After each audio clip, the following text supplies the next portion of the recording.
María preguntaba si todas las fechas que uno dice en la clase van a la manta.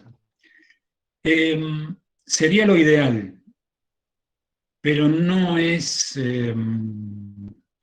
práctica ni físicamente posible. Ustedes, si se llega a cortar, avísenme porque la señal acá en mi barrio no es del todo buena, entonces prefiero apagar la cámara, aunque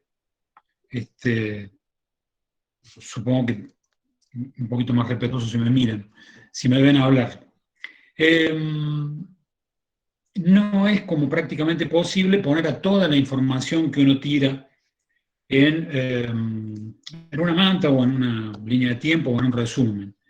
Ni siquiera son todas las fechas material de consulta en los exámenes parciales o finales, pero sí tienen que tener aquellas fechas que vayan muy vinculadas a los productos o los objetos que ustedes van a analizar o van analizando.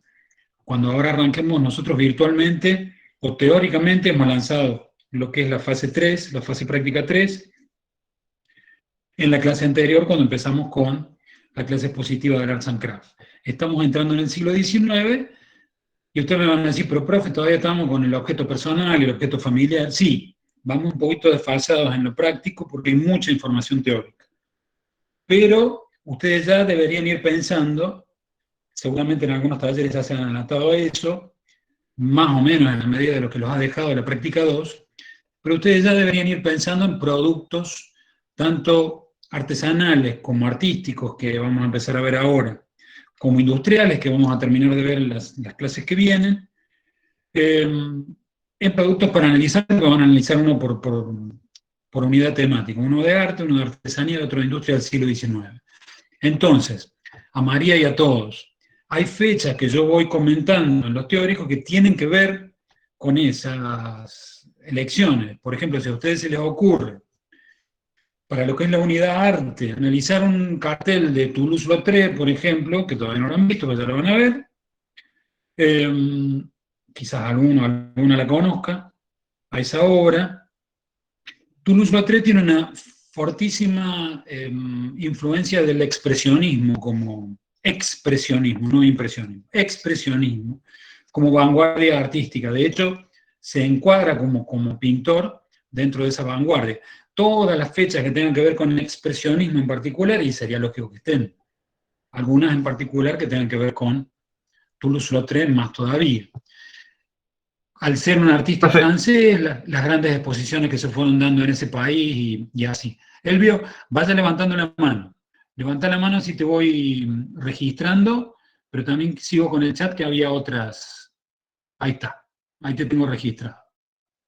Después con Camila hablamos de los musicales. Espero que se entienda María, porque hizo un bollo más o menos. Si no, dígame y ampliamos. Mire Hamilton entonces. La voy a tomar, voy a tomar nota. ¿Ya se le recomendaron? Por Dios, no sé si se le recomendaron. Si me la recomendaron, la verdad que no me acuerdo. Medio bruto. Justamente estoy estudiando en música un tema me ha dado mi profe un tema de un Hamilton. Ya veo que es la película que trata sobre la vida de este tipo. The Sound of Music, no sé. Me gusta más Mitsuko Uchida interpretando la sonata de Chopin que en Mozart. Sí, señora. Bueno, que en realidad la Uchida es una maestra en la que lo pongan. Buenas tardes, profe. Habría que jerarquizar, digamos. Amplíe un poquito Joel, pero antes le voy a dar la palabra a Elvio. Amplíe a qué se refiere con jerarquizar, que va con J, che, de jerarquía. Elvio, ya que levantó la mano, pero la bajó, ¿se arrepintió? No, profe, igual era una pregunta en general que era sobre si íbamos a ver únicamente la pintura o también la fotografía, porque en una parte habla de fotografía también. Sí, lamentablemente, Elvio, no hay tiempo de ver fotografía, más allá de lo poco que se ve en esta clase, y no me acuerdo si en la de cartel también. Les digo la verdad, no vi la clase esta, sé que dura media hora, y le he dado 40 veces ya, así que más vale que me la acuerdo.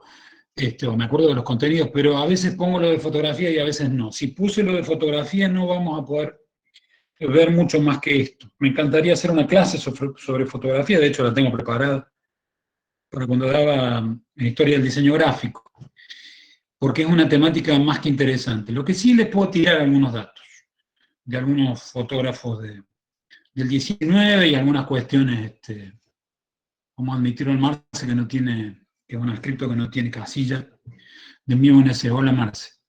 Así que no sé si vamos a tener mucho tiempo de ver eso. De todos modos hay que entender Bueno, que gracias. es un proceso largo que inicia mucho antes del siglo XIX con algunos experimentos en Holanda. Quizá el sistema más difundido hasta la aparición de la fotografía tal como la conocemos hoy, que fue el daguerrotipo a partir de Louis Daguerre, aparece más o menos, lo patentan allá por 1830, por ahí, y fue el único sistema durante varias décadas en el siglo XIX. De hecho, las primeras fotografías que se conocen en Argentina son daguerrotipos. Hay una muy linda de 1853 que muestra nuestra plaza, lo que era la Plaza Mayor en esa época, hoy Plaza San Martín, donde se ve el edificio de la catedral, y es bastante interesante. Investigar sobre el daguerrotipo. Hay, para aquellos que les guste, como a mí, ratonear, andar ahí hurgando en estas librerías de material usado, o discontinuado, o a veces son colecciones o partes de colecciones que las comercializan en estas casas de libros y revistas usadas. Hay una colección de Clarín, a ver si la tengo a mano, que la suelen meter por ahí. Sí, la tengo a mano, pero no me sacan los auris.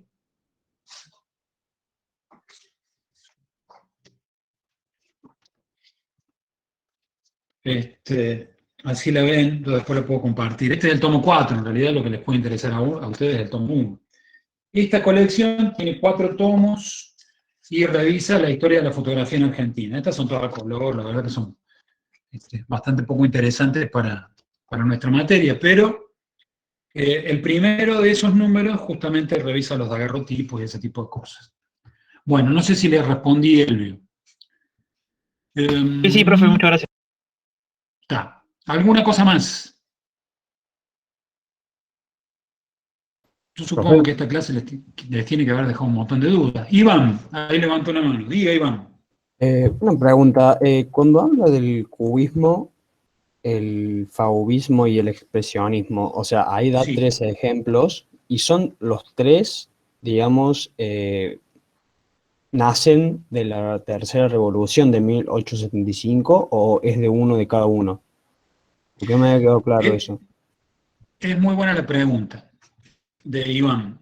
En realidad, esas vanguardias, tanto el cubismo como el fauvismo, como el expresionismo, nacen más que de esa tercera revolución, donde estaban todos los impresionistas metidos como en un club, de pintores en particular. Por eso es que se hace como esa relación directa entre Vincent Van Gogh y el nacimiento del expresionismo como vanguardia, entre Paul Gauguin y el nacimiento del fauvismo, o de cierto tipo sí, el fauvismo, que en realidad es el que mejor lo define porque eran muy peyorativos los críticos en esa época a la hora de ponerle nombre a las vanguardias o a los movimientos en pintura o en arte en general. Por eso se le pone cubismo, por esta cosa de lo cuadrado, por eso se le pone impresión. Este grupo de pintores Se le corta se dice que los críticos se venían impresionados, hace lo mismo, porque se corta. Sí. Vamos a apagar la cámara, espero que ahí no. Sí, se está cortando, José, ya la última parte no se entendió. Bueno, esperemos que... Bueno, ¿ahí se corta o ahí está mejor? No, ahí está, ahí está. ¿Ahí está? Bueno, sí. porque si me hacen abrir la puerta con los 8 grados que hace afuera me voy a congelar. Bien, lo que decía es que, no sé de dónde nos escucho, pero hay una relación directa entre Vincent Van Gogh, el holandés, y el nacimiento del expresionismo como vanguardia artística. Paul Gauguin y el fauvismo, que, como les decía, eran muy peyorativos los críticos en esa época a la hora de ponerle nombre a las vanguardias, y se le pone fauvismo porque tenía que ver con la calidad de esas pinturas que parecían más monstruos o fieras que personas las que aparecían ahí. Inclusive se hacía como cierta referencia irónica al modo de pintar. Y la tercera relación directa que se hace es la de este que vivía en... hoy se me borró. Cézanne. Como Paul Cézanne, gracias. No sé quién fue, pero gracias. Paul Cézanne, que vivía en una ciudad que es muy difícil de pronunciar en francés porque se escribe A-I-X, pero se pronuncia E, es como una especie de una cosa así medio rara. Porque la X en francés no se pronuncia y esas dos vocales representan un sonido medio de E con la boca abierta como para decir una A. Exactamente, viene de fauve, que quiere decir fiera en francés. Muy atento y muy bien ahí, Mateo.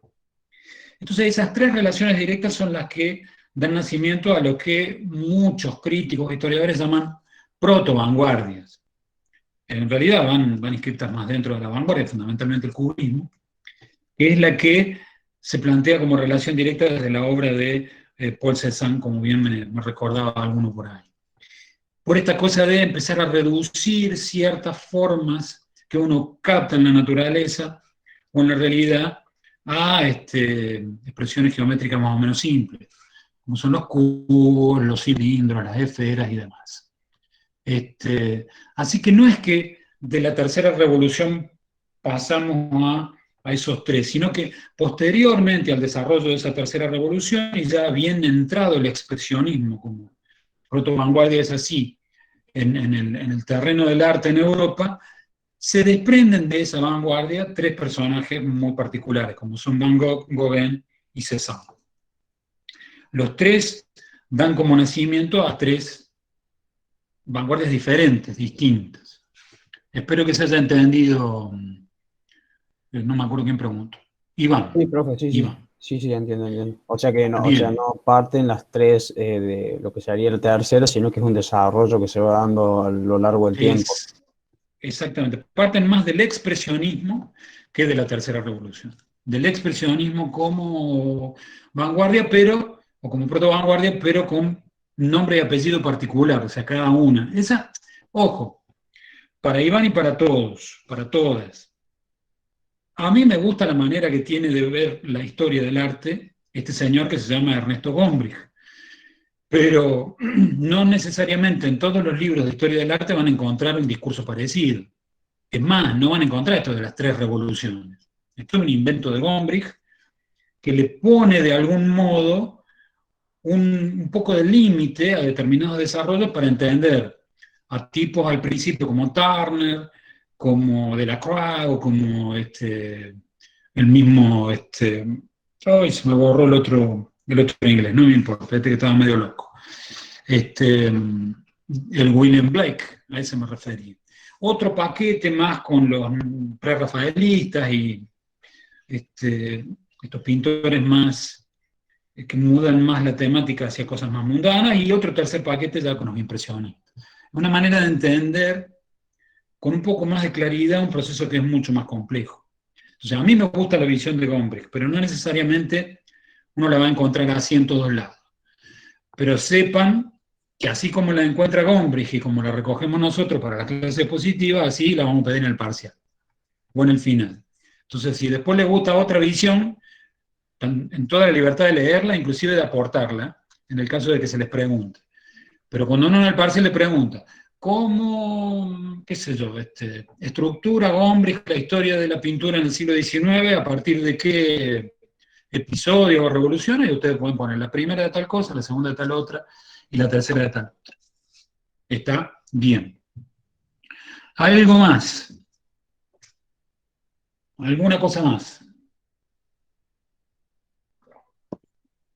Vamos. Yo les voy a compartir una de las pocas contratapas que han sobrevivido a esta pandemia, porque hice el video el año pasado y lo musicalicé con una pieza de una gran música cordobesa, que es Jenny Nájer, que es una tremenda genia. Pareja, en su momento él ya falleció, un enorme, tremendo también músico cordobés como fue el Titi Rivarol. Bueno, hay una pieza musical de la Jenny Nájer, lo digo bien en cordobés, la Jenny Nájer, y ya la vamos a compartir a la contratapa en el Classroom, con música de Córdoba. A mí me interesa por ahí que se reconozca también la música de acá. Y había otra contratapa con Enroque, pero esa me parece que me la sacaron del YouTube. En todo caso, veo si puedo compartir el video en el Classroom para que lo puedan ver. Bien, ¿algo más? ¿Nada más? ¿No hay dudas? ¿Tanto saben de pintura, che?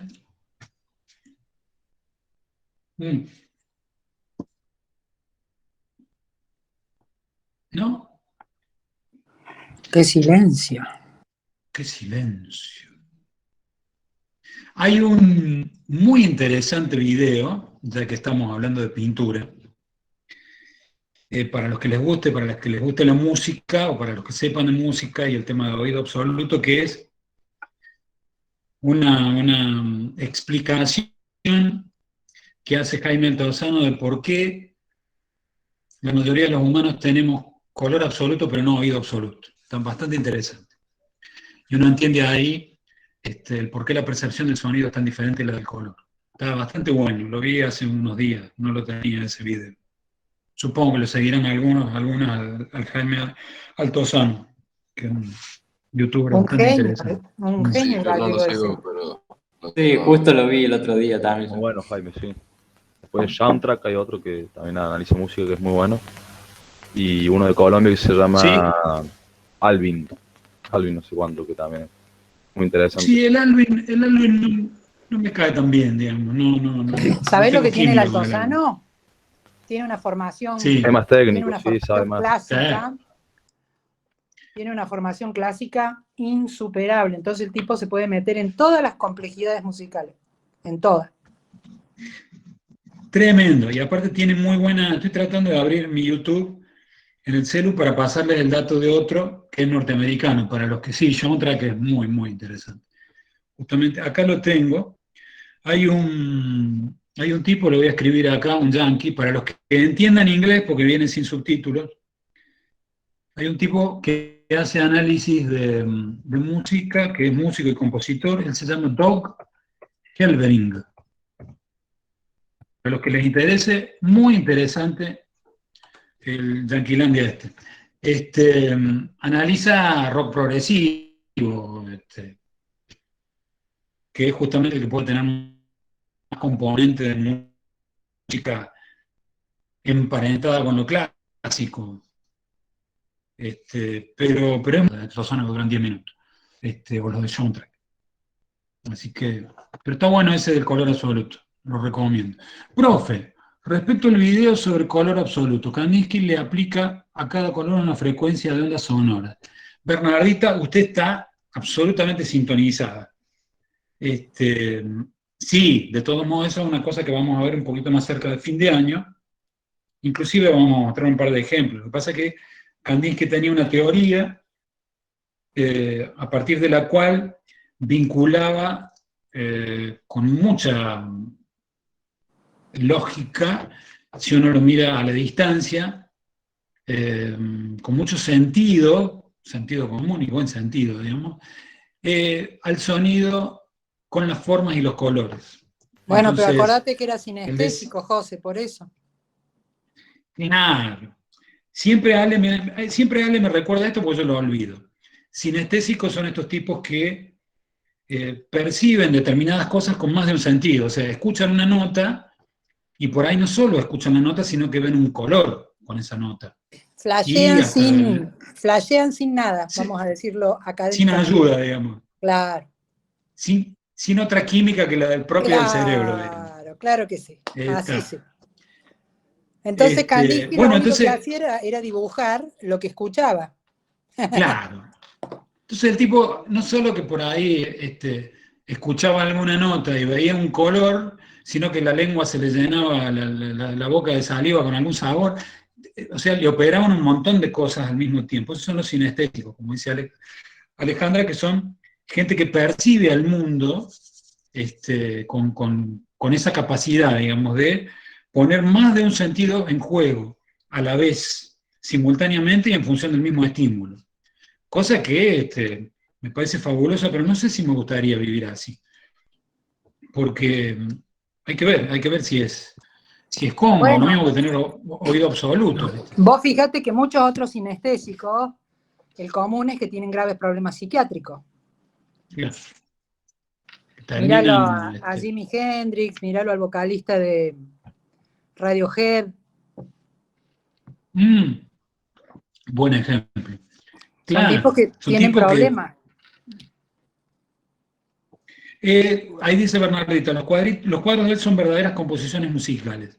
Claro. Tiene mucho eso, ¿no? Pero también tiene como hay como ciertas recreaciones de cuadros de Kandinsky tridimensionales, porque hay como un movimiento propio que tienen esas composiciones del ruso. Bueno, pero lo termino de explicar rápidamente porque lo vamos a ver a fin de año. Él vinculaba a los colores dentro de la gama de los colores naturales, los primarios, digamos. Los más cercanos a las ondas del amarillo los relacionaba con los sonidos agudos y con los ángulos agudos, con las formas más agudas, puntiagudas. Ahí siempre me confundo con el azul y el rojo. Si mal no recuerdo, el rojo va como a mitad de camino, o el azul. No, el rojo era el círculo. El azul, ese es mi ringtone del curucho que tengo acá en casa. Siempre me confundo con el rojo y el azul. ¿El azul no era el cuadrado? Que van más vinculados, uno a los sonidos más graves y los sonidos más graves a los alumnos. Claro, el azul es el cuadrado y va al medio y va vinculado. El círculo es el rojo, que va vinculado a los sonidos más graves y a los ángulos más obtusos, a los ángulos más abiertos, a los ángulos que se pueden, digamos, visualizar o representar en una circunferencia. Aunque vayan uno al lado del otro, digamos, aunque sean como ángulos infinitos. Esa relación verdaderamente puede salir, como decía Alejandra, solamente de una cabeza como la de Kandinsky, de un sinestésico. Kandinsky es un personaje al que es importante que le presten atención porque está bastante dejado de lado en la historia del diseño, cuando en realidad es uno de los personajes fundamentales para lo que fue el surgimiento del movimiento moderno y el formato de las escuelas de diseño como la Bauhaus o el Cube ruso, es mucho más importante en toda esa gestación de lo que lo consideran los libros de historia. Pasa que era un tipo de muy bajo perfil, se ve que le gustaba vivir cómodo, de hecho él en Rusia en plena época de la revolución no se encontraba como demasiado a gusto y termina viajando a Alemania. Se mete ahí en la abajo y pobre, va a terminar en un quilombo más o menos igual o peor, cuando después termina cerrando la escuela en el 33 por el ascenso del nacionalsocialismo, entonces no le va a resultar cómodo ahí tampoco. Pero un tipo de muy bajo perfil, no es de los que andan ahí figurando demasiado. Hace bien en amarlo a Kandinsky, está muy bien. Capaz que Aunque tenga Bernardita hace problemas. música, por ahí. Usted sabe No la sé. tipa. Porque si le pareció tan musical el cuadro es porque es familiar. Ah, claro, ¿viste? Claro. Ah. Bueno. Ese es tu cerebro Tiene una chelista funcionando. en la casa.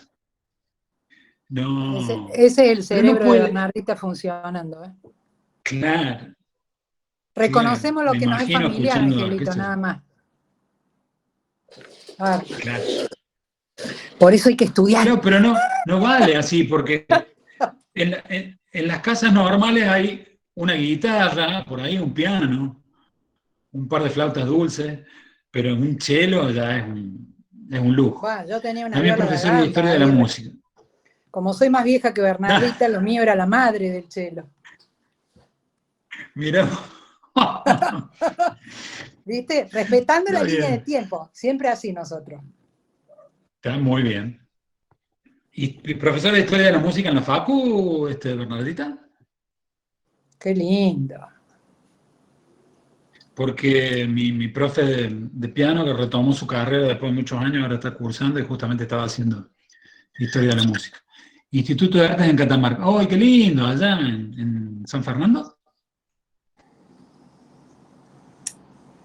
Sí, como buen catamarqueño. Qué linda ciudad. Usted me va a decir, ¿qué le ve de linda? Es hermosa ciudad.